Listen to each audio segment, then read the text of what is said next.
दोस्तों, आपने हमारी कहानी अंतिम सवारी पहला भाग देखा है।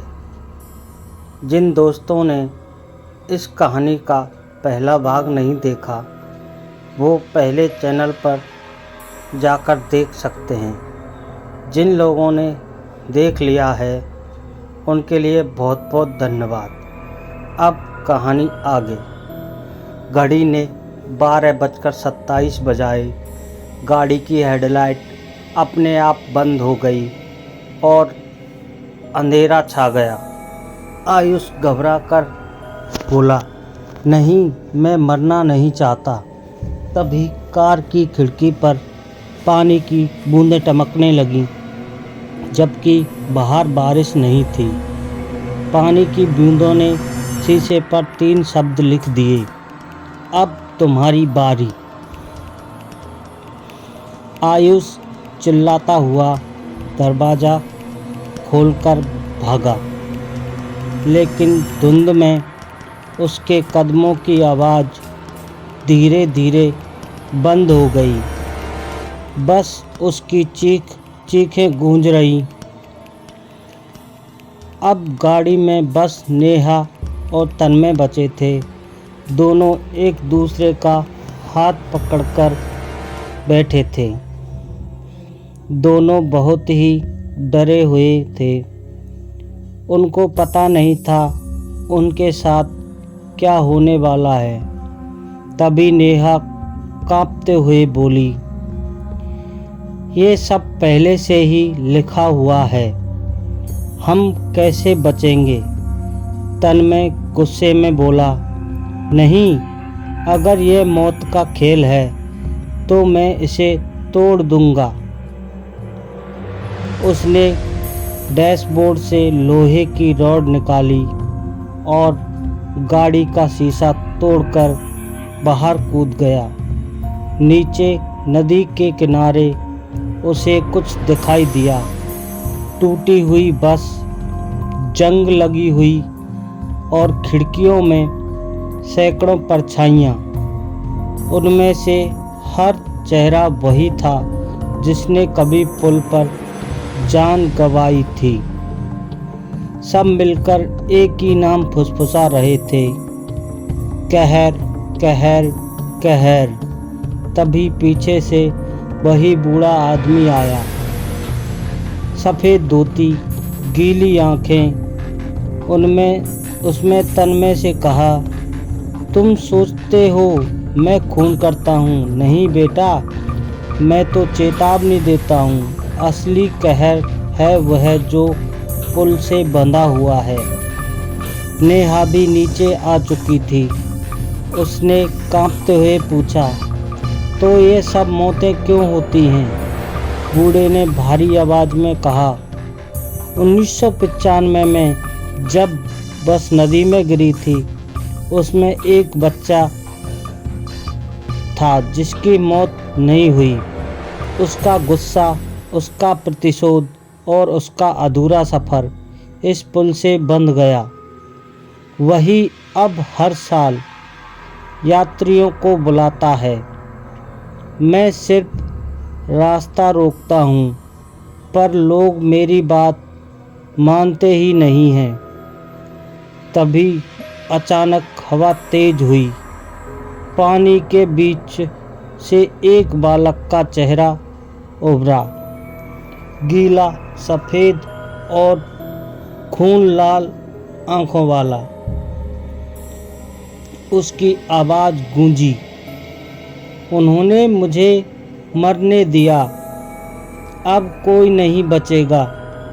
जो भी इस पुल पर आएगा वो मेरा साथी बनेगा।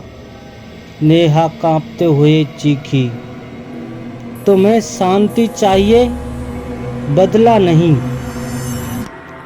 लेकिन वह बालक हंस पड़ा, शांति? मेरी शांति है सबको अपने साथ ले जाना। 12:34 बजते ही अचानक नेहा के पैरों के नीचे ज़मीन फट गई और वह पानी में समा गई। अब बस तन्मय और बूढ़ा खड़े थे। घड़ी 12:45 की ओर बढ़ रही थी। तन्मय घबराकर पुल के किनारे खड़ा था। उसे पता था अगर उसने कुछ नहीं किया तो वह भी दूसरों की तरह कहर का शिकार बन जाएगा। बूढ़ा आदमी धीरे से बोला, बेटा, तुम्हारे पास बस कुछ पल हैं, या तो तू भाग ले या इस श्राप का सामना कर। तन्मय ने कांपते हुए पूछा, मैं इसे तोड़ सकता हूँ। बूढ़े ने कहा, उस बच्चे की आत्मा अधूरी है, उसे मौत मिली पर उसका नाम किसी ने याद नहीं किया।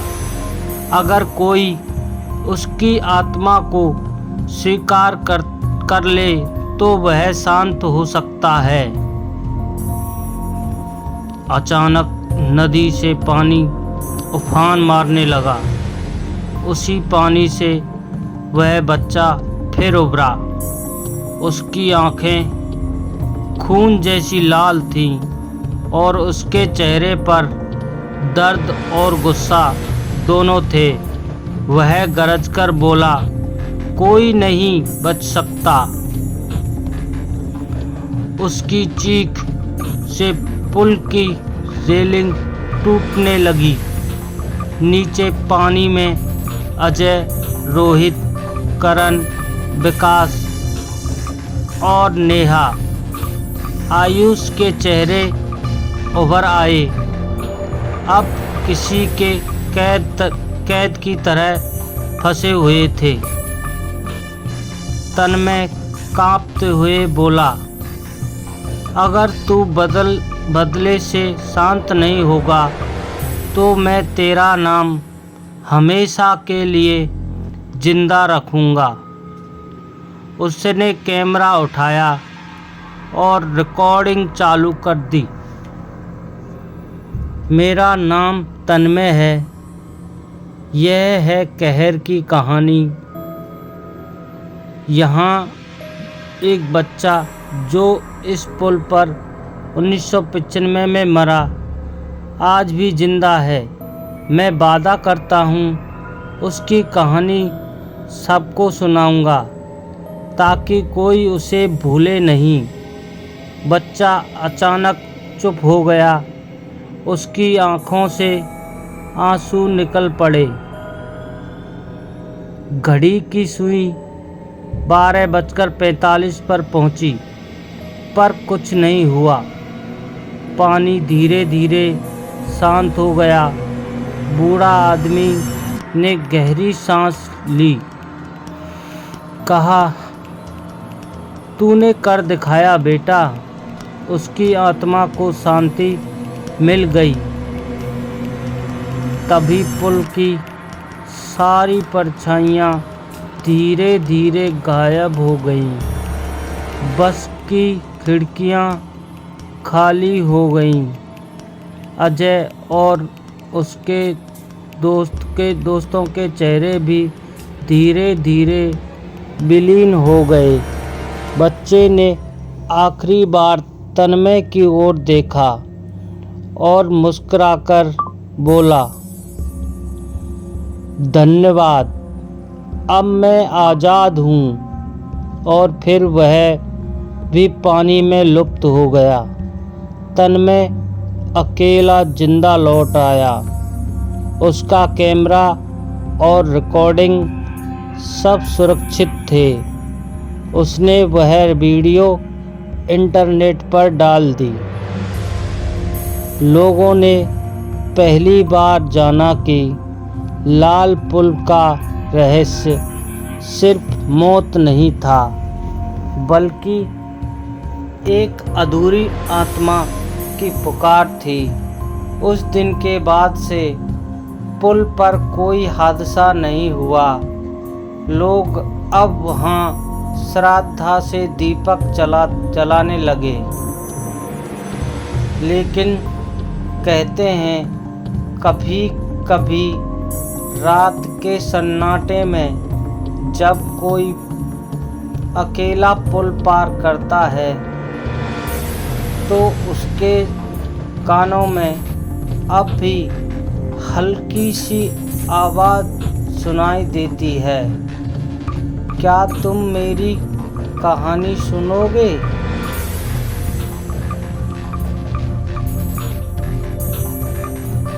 तन्मय अब शहर लौट चुका था। उसने सोचा सब खत्म हो गया, लेकिन रात को सोते समय उसे अजीब आवाज़ें सुनाई देती, दीवार पर उभरती और धीमे स्वर में कोई फुसफुसाता, धन्यवाद, मैं आज़ाद हूँ, लेकिन मेरे साथ ही बाकी को कौन मुक्त करेगा? तन्मय एक स्थानीय साधु से मिला। साधु ने कहा, बेटा, तूने बच्चे की आत्मा को मुक्त कर दिया है, लेकिन वह पुल सिर्फ एक आत्मा से बंधा नहीं था। उस पुल में 40 लोग मरे थे। उनकी आत्माएं अब भी वहीं कैद हैं। तूने दरवाज़ा खोला है, अब बाकी सब भी बाहर आ सकते हैं।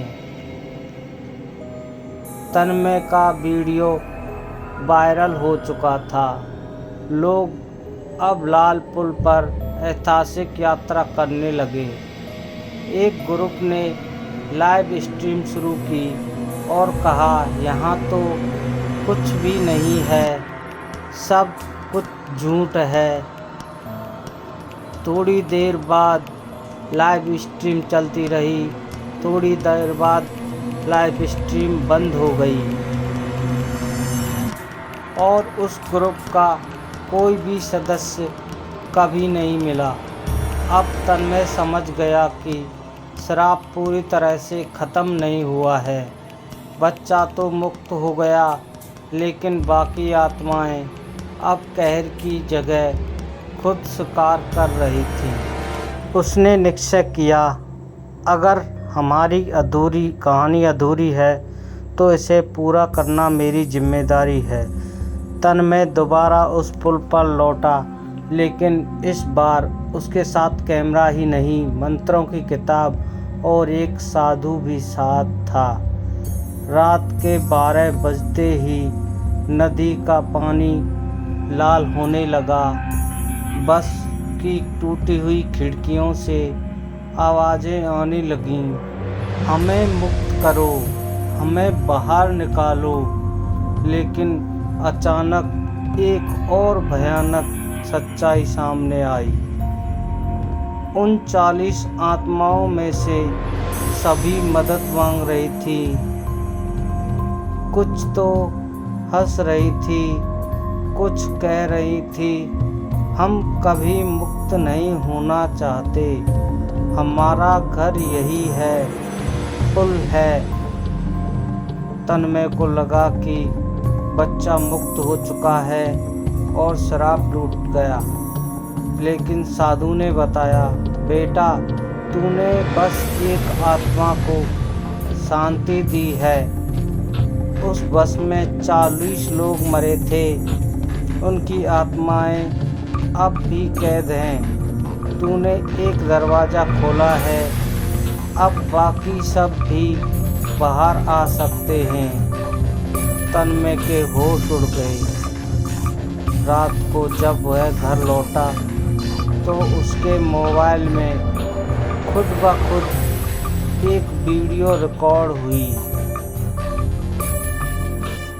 उसमें वही पुल, वही टूटी रेलिंग और 40 परछाइयाँ एक साथ दिखाई दे रही थीं। तन्मय फिर से पुल पर पहुंचा, कैमरा, टॉर्च और साधु के साथ। जैसे ही घड़ी ने 12:07 बजाए, नदी से आवाज़ें गूंजने लगी, हमें मुक्त करो, हमें बाहर निकालो। लेकिन अचानक कुछ और स्वर सुनाई दिए, हम कभी मुक्त नहीं होना चाहते, यह पुल ही हमारा घर है। तन मैंने देखा कि उन 40 आत्माओं में से कुछ मदद मांग रही थी, जबकि कुछ हंस रही थी, जैसे उन्हें इंसानों को फंसाने में मज़ा आता हो। साधु बोला, यही असली डर है। हर आत्मा शांति नहीं चाहती। कुछ आत्माएं बस शिकार चाहती हैं। रात और गहरी होती गई, हवा तेज चलने लगी। तन मैंने मंत्र पढ़ना शुरू किया, लेकिन तभी नदी से एक विशाल काली परछाई उठी। वह उन सभी आत्माओं का मेल लग रही थी। उसने गरज कर कहा, तुम सोचते हो हमें रोक सकते हो? बच्चा तो चला गया, लेकिन अब हम सब मिलकर कहर हैं। पुल की रेलिंग अपने आप टूट गई। तन्मय और साधु ने भागने की कोशिश की, पर कैमरे में आखिरी रिकॉर्डिंग कैद हुई। 40 शेरों की परछाइयाँ तन्मय के चारों ओर घूम रही थी। स्क्रीन ब्लैक हो गई और बस एक वाक्य सुनाई दिया, कहानी यहीं ख़त्म नहीं हुई, असली खेल अब शुरू होगा। दोस्तों, क्या तन्मय उन आत्माओं से बच पाएगा? क्या वाकई 40 आत्माएं अब आज़ाद होकर और बड़ी तबाही लाने वाली हैं, या यह सब किसी और गहरे रहस्य की शुरुआत है? जानने के लिए देखना मत भूलिएगा अगला हिस्सा।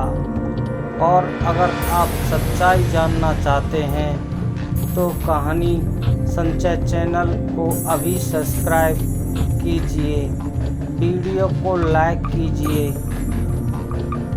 अगले भाग जल्दी चाहते हैं तो कमेंट्स में पार्ट 3 लिखना मत भूलिए। धन्यवाद।